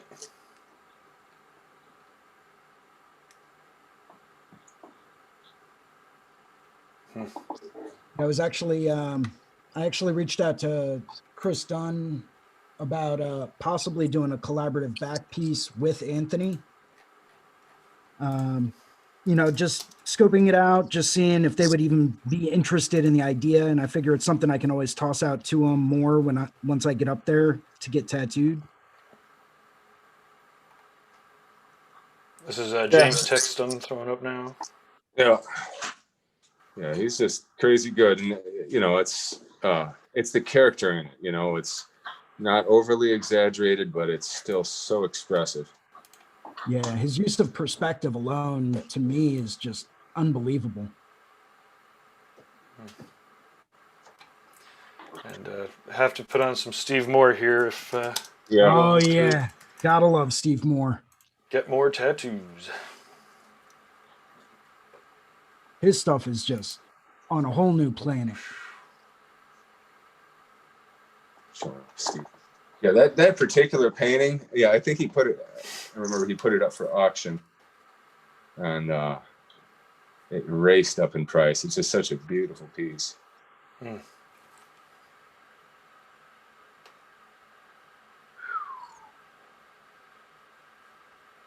Kay Smith says a little late, but good morning. Morning. Morning. I unfortunately am having to hop off. I wanted to show Kaya's Dragon one last time before I hit it, and then I'm going to try to reach my mom. And I'll be seeing many of you tonight. Awesome. That is so gorgeous. Man, that's another level.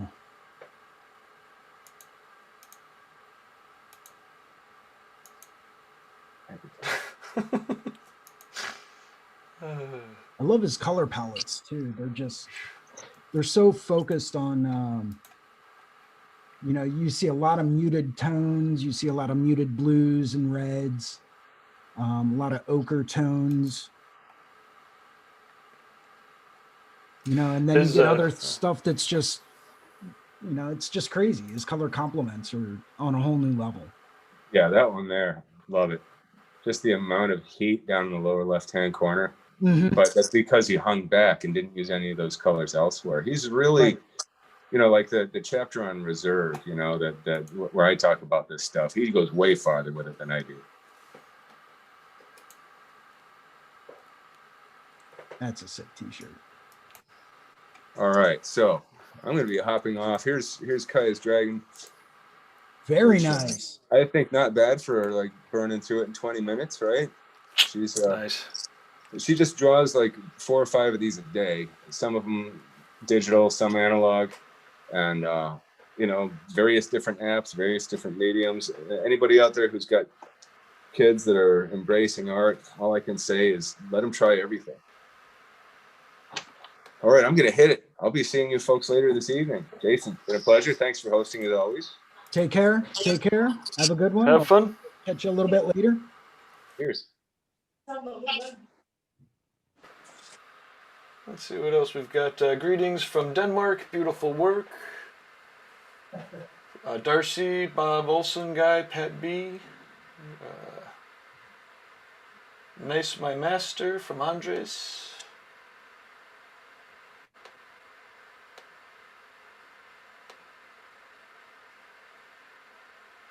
This is pretty freaking awesome. Oops. Cool. I was actually talking to a couple other guys that work pretty locally, and the one guy's actually been getting his back done by James. Oh yeah. He sent me a text when he was up there getting the outlines done, and he's like, "Dude, such a great view." And I'm like, "Wait a second, where are you?" He's like, "In Canada, getting my back done by James." Nice. And immediately I was just, "Dude, let me see it. Photograph everything." Once again, one of the nicest guys you will ever meet. I was very fortunate to get to meet him at London one of the years, and then again in Puerto Rico. And just a super nice guy.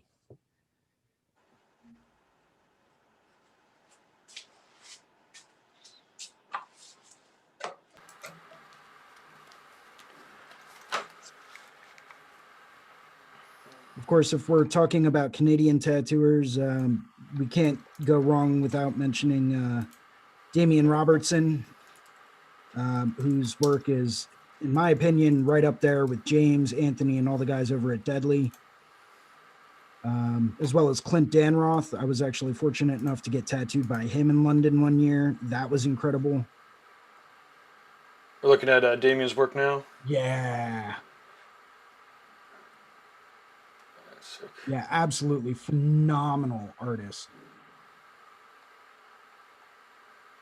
Very illustrative, lots and lots of texture, great perspective, just enough lines to go through and really accent certain things, but you lose that aspect of it. And it's almost like you don't even pay attention to it.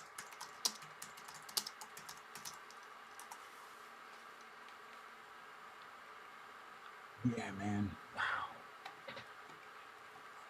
Just unbelievable. What's I'm trying to think of her last name. Is it Heidi? There's an illustrator, tattooer lady who's been in Canada forever, who's right up in line with everyone. Heidi. I always I remember her last name every like year or two. Heather, Heidi.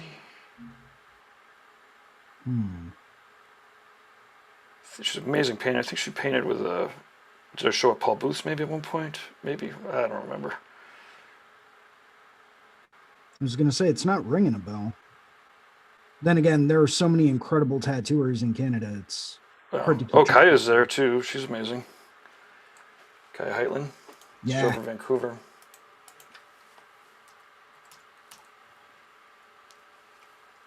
Then you get guys like Tony Hu from Chronic Ink. He's incredible. You know, he does a lot of black and gray, Asian influence stuff.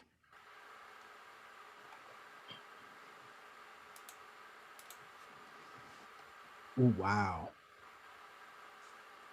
Flow on that's amazing. Yeah.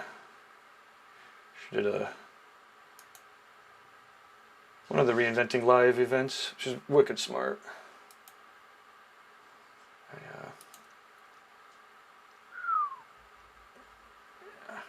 Yeah, it's guy's brother. I'm sure that this other one was gonna show up. Where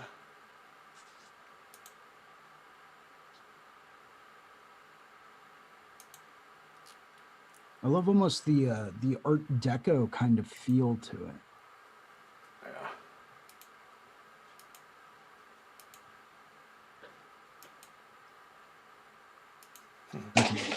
That's amazing work. I'm trying to find. Well, that might be lost on me. But look at that. Oh, wow. Maybe somebody in the chat room will help me out. Yeah.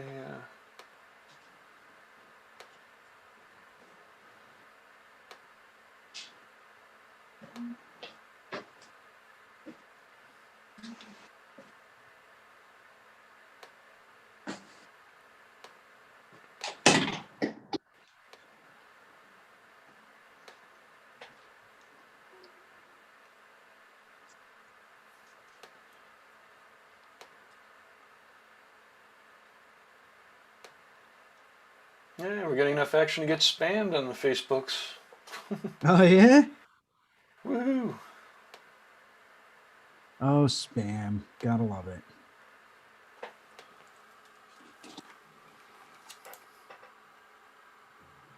Of all of the things that can occupy people's time, why would they want to spam, a Facebook account? Yeah, as soon as there's enough action, then they get to soak up some of it, right? It's the Oh, of course. Heather? Is that her name? That's her name. Heather McLean, maybe? Unless it's an actress. Ah, yes. H-bomb, I figured it out. Hyphia. Aha, now you'll understand why. Hyphia. Okay. There we go. These are obviously her paintings. Yeah. Wow. Graphite on paper, 10 by 14 inches. Wow. Some of the sizes of those originals are unbelievable. Yeah. Digital tint, okay. Oh, that's cool. These are all cool.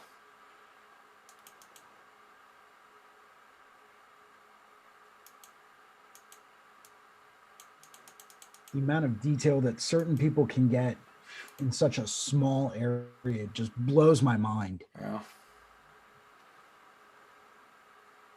It's almost. I would just get so unbelievably lost in just the tiny, minute little details that I'd spend years working on something like that and never finish it.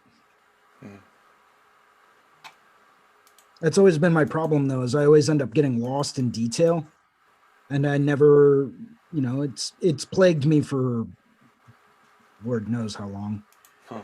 But I just always end up getting lost in detail and don't usually end up remembering to take a step back and really look at the big picture and remember that some details need to be obscured in order to allow others to stand out. It's the difference between using a huge paintbrush and a small little miniature brush and really creating that contrast and amount of detail. It's something that I know I struggle with it in almost everything I do. And it's something that I know I need to work on as an artist. Other people just kind of get it, and I'm very jealous of those people.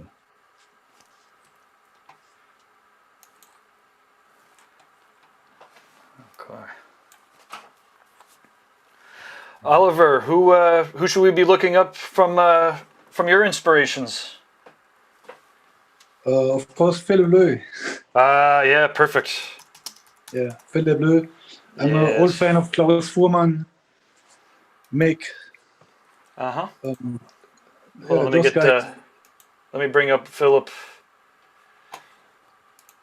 Did I see that you got tattooed by Philip? Yeah. Yeah. Yeah, but not no bodysuit, but some cover-ups. Uh-huh. I got some really old cover-ups. My arms was full of old stuff, and then he and Klaus, they covered it. Uh-huh. Incredible. Yeah. Just insane. I have a question. Yeah. For Guy. I see your paintings, and I ask myself if you're using dynamic symmetry before you start for the composition, or that's just do it freestyle. Yeah. You'll have to catch him later tonight because he popped off. Oh, okay. Yeah, but maybe the other somebody else knows What was? anything about. I mean, I personally don't use it. You can kind of see the influences in some of his work, but I think that just comes naturally to him from the way that he sees everything. Mm. But I mean, that's a very good question. I came across this stuff on YouTube. There are some guys that talk about it, and it makes sense for me. Yeah, at least for a picture. For the body, I don't know. Sometimes I use it for drawing. Sometimes I finish stuff as a picture, as a painting or something. Right. iPad. But for the tattoos, I don't use it. But I think for painting can be cool. Like this geometric. I always find that using, divine proportions and just going into things of that nature work really, really well and make things a little bit more visually interesting as far as like actual paintings, fine artwork, and things of that nature go. And I personally try to do it if I can, whenever I'm designing, a tattoo that I'm going to have in an appropriate amount of space to do it with on an individual part of a body. Yeah. For example, large scale back pieces, sides, things of that nature. I'll definitely try to do my best to include some type of dynamic or divine proportion. Sometimes it's not always possible though, depending on what area you're working on and what the proportions and size of that area are, what area the client's trying to fill up. I always find it hard to do back pieces that stop at the top of a belt line because you don't really have the right aspect ratio to really make it visually interesting. And if you do, you usually have to crop down the sides a little bit more to make it fit that kind of a divine proportion. Mm-hmm. Exactly. So I always try to, I'll do my best to say, hey, listen, let's bring it down a little bit further. This way we can make it, a little bit more dynamic and it'll make it a lot more visually interesting. Let me just show you what it can look like. And a lot of times when you show them how much more visually interesting it is, they'll go with it. Sometimes it gets, into a little bit of a gray area where they're like, yeah, I just really wasn't trying to go that big. And it's like, okay, well, we'll work with you on it. Maybe we'll trim down the sides a little bit. so it can fit that right proportion. But, I usually try to do my best to talk them into going so that I can use something like, the golden ratio and try to incorporate that, because it's been proven that it's far more visually interesting. Mm. Yeah, I mean, on the body you have the body form give you also some restrictions, no? You cannot Right. do what you want on every place, so you have to follow the muscles and the stuff. But on a Right. canvas, yeah, makes sense. Yeah, that's why I always, whenever I'm working on a painting, I'll always try to go with something that's usually like a 1:2 aspect ratio. So as long as it's either twice as wide as it is tall, or twice as tall as it is wide, then I know no matter what I do, I can make sure that it's visually interesting. And I'll go through and I'll measure everything out and make sure that I have my visual points of interest. And I'll say, okay, here's this rectangle, here's this rectangle, here's this rectangle, here's this rectangle. I know my visual points of interest are going to be here, here, and here. So, and I'll go through and I'll sketch all of that on a canvas or on a piece of paper, or I'll do like an overlay with a large piece of tracing paper, and just make sure that my visual interesting points are in those correct spots, because I know that naturally that's where people are going to look when they're looking at something that's made in that kind of a size. But as far as like doing tattoos, if you're not working with that area of the body and with the underlying muscle structure of the body, then it doesn't really matter what you're going to do. It's, it'll look nice, but it won't have the same kind of visual impact. Okay, thank you. For this topic, I can say I have a friend in Switzerland. His name is Sören Sankuhl, and he brought out his second book. It's about dragons and snakes, and it's about the symmetry and the geometry. It's very interesting, so maybe you can check it out. How do you spell his name? Sören, also S-Ö-R-I-N. E-M? And the last name is Sankuhl, S-A-N-G-K-U-H-L.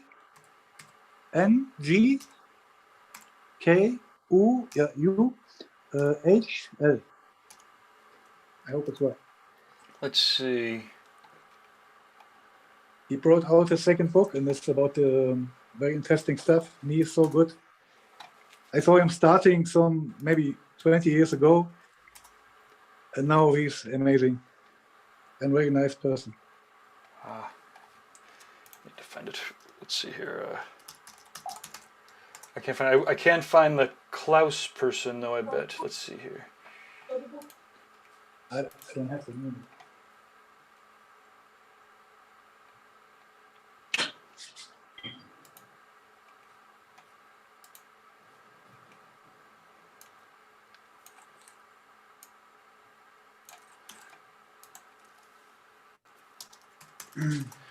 So I'm going to put up some Klaus here.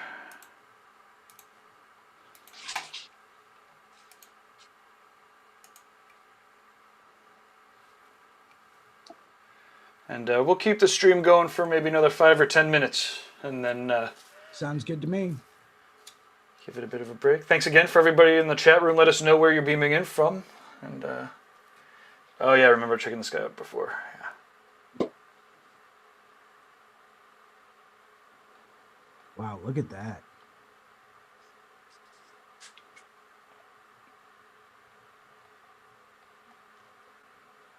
Musical machines. Also Klaus, huh? Yeah. What?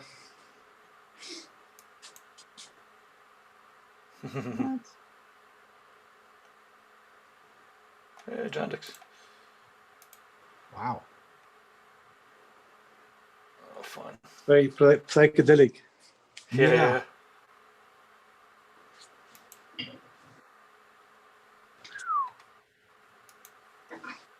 Very cool. Look at that.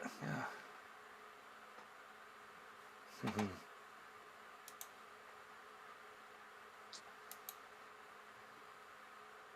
Whoa. That's Freaky. awesome. Yeah. Yeah. He's a bit under the radar. No. Mm. Some years ago, he was on a lot of conventions in Germany and Europe. Won a lot of prizes. Uh-huh. Nice. Very fun. Okay.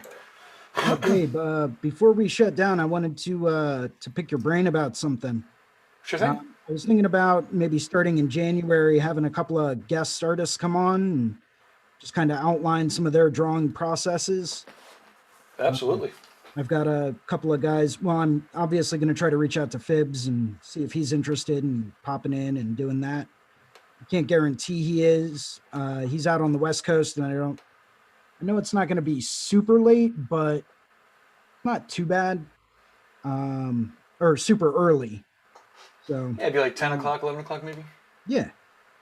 But also I had a friend of mine in Massachusetts I'd like to bring on. He's really been just nailing stuff left and right with neo-traditional work. Uh-huh. Who's this? Devin Cooley. Oh, yeah, that sounds familiar. Let's see, Devin Cooley. Where's he at? Where's he working? He's working up in Massachusetts.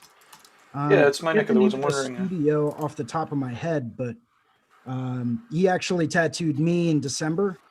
Well, last December, not this December, obviously, but down at the Puerto Rico show, and took home a couple of nice first place trophies from it. Cool. But his drawing and design process is just awesome. Phenomenal guy, very talented tattooer and artist. Just great all around person, but he's got a very awesome way to go through and design things and, just draw things out. Awesome. Cool. How do you spell it? Coley? Oley. Here we go. Boston Tattoos. Yeah, here we go. Oh, yeah, cool. Oh, yeah. Super clean work, super nice and bright. Is this him? Yep. It says Southern, but yep, no. Yeah, okay. Yeah, look at that bird. Sick.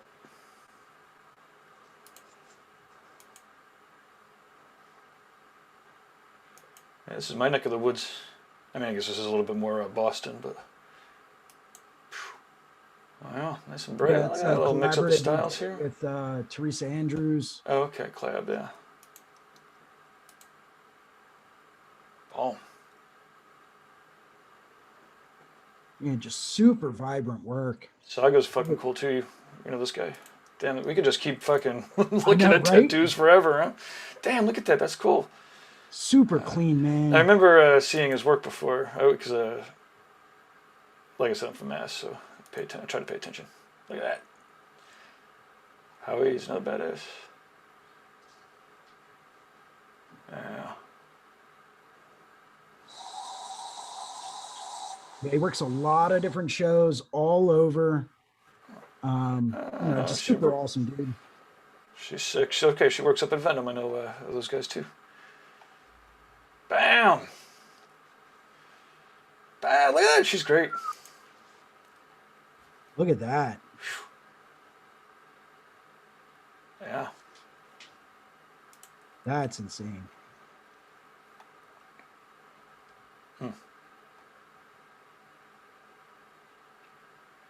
Oh man, look at that. That's awesome. That's incredible. People just keep getting better. It's amazing. I know, right? And Saga, do you know this guy? Maybe we'll end with him. Yeah. I think he also worked down in Puerto Rico the one year. I judged his work once at a show, and I would swear that there's no way that these pictures could look this saturated and fucking. Oh, they are. But they are. They They look are. better in real life. It's and then years later, I'll look at some of his work. I'm like, that can't be. It's got to be photoshopped. But wait, I know because I've seen it in person. It's so fucking. Right? Like I said, it's better in person. Yeah.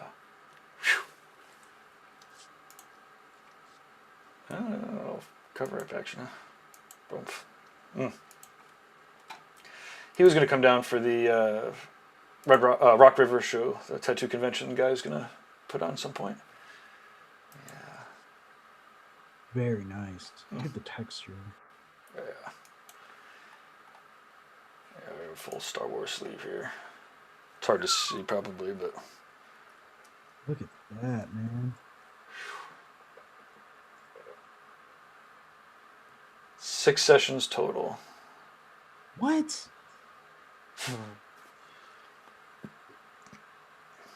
Insane. Absolutely insane.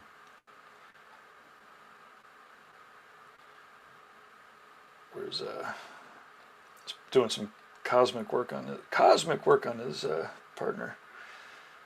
Where is it?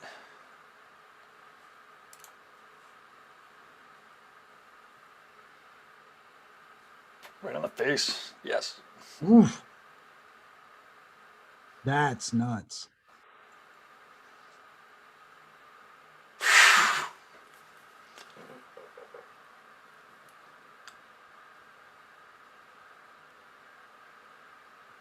Whoa.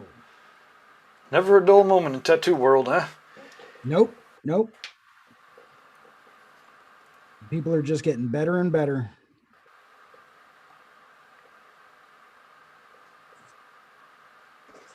You'll know I've made $1 million when I get my face tattooed. That was Right? the deal I made with my wife. Yeah, I don't know if I personally could ever go that route. I mean, don't get me wrong, I'm not exactly the prettiest person in the world, so it would probably be an improvement. But I just don't know if I could ever do it. If I did, I would probably go with like a little sideburn jammer. Yeah, I wouldn't be going nuts, but she had some nice subtlety going on with it a little bit. Okay, so one last round in the chat room. We've got Ginger says, thanks for having us all. I'm in Chattaroy, Washington, about 20 minutes north of Spokane. She has a sister in Westport, Mass. So, and the snake is incredible in detail. Yeah, absolutely. Thanks for tuning in, Ginger.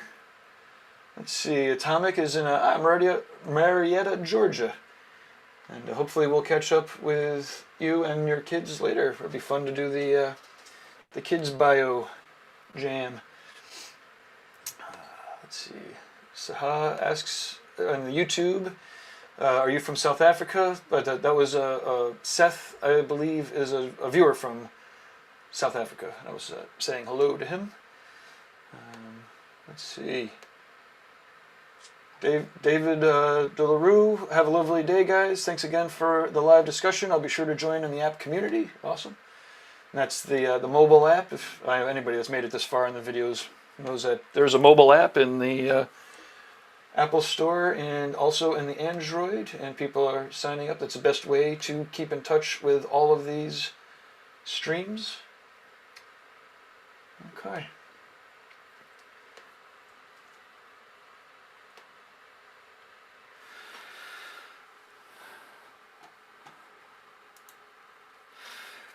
Okay, well, I guess I'll just close it out real quick and then pass it off to Jason. Thanks again for tuning in to Reinventing the Tattoo, hashtag Reinventing Drawing Group. So if you're drawing along and you're posting stuff up out on the social medias, hashtag it Reinventing Drawing Group.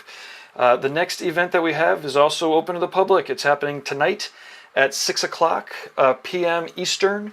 It's the first global bio art party, and there'll be a ton of different bio artists all collaborating, beaming in, swapping off artwork, and you can check out the details of that event in the Reinventing the Tattoo app. So go to the App Store and download it, or if you prefer desktop, you can go to community.reinventingthetattoo.com. And we do this show every Sunday at 1 o'clock with Jason Leeser. Fuck, I don't even know. With Jason. And I'll let him... Oh, thanks to our sponsors, inkjetstencils.com, Cheyenne Tattoo Equipment, and we have others, plenty of partners and friends that will be hopping on in the near future. Cool. Well, I'm going to bow out here and let you have the last word, Jason and Oliver. Cool. thank you guys for joining us. I'm probably actually going to get going in just a few minutes as well. I've got laundry list of things to do today. So thank you very much for tuning in. It's always a pleasure. If anyone is interested in getting a hold of me for any kind of a reason, you can always reach me at Instagram at Philly Inc. It's all one word. It's pretty easy to get a hold of me that way. I'm on Instagram all the time, unless I'm obviously working in a drawing group. If anyone ever has any questions, comments, anything like that, feel free to reach out. I'll be more than happy to get back to you. Otherwise, thank you for joining. Oliver, how can people get a hold of you? Oh, on Instagram. Okay, and What what's do your you- Instagram? Ollie. Don't dash. Underscore. Lonian, An underscore. underscore, yeah. Lonian tattoo. Lonien tattoo. Awesome. Excellent. And yeah, and people, you guys are all set up on the also on the mobile app, on the Reinventing app, so people can click the friend and connect there too. So awesome. Well, thanks again as always. And yeah, I'm gonna click the end button, and we'll catch up in the future. Take Thank care, you very guys. much.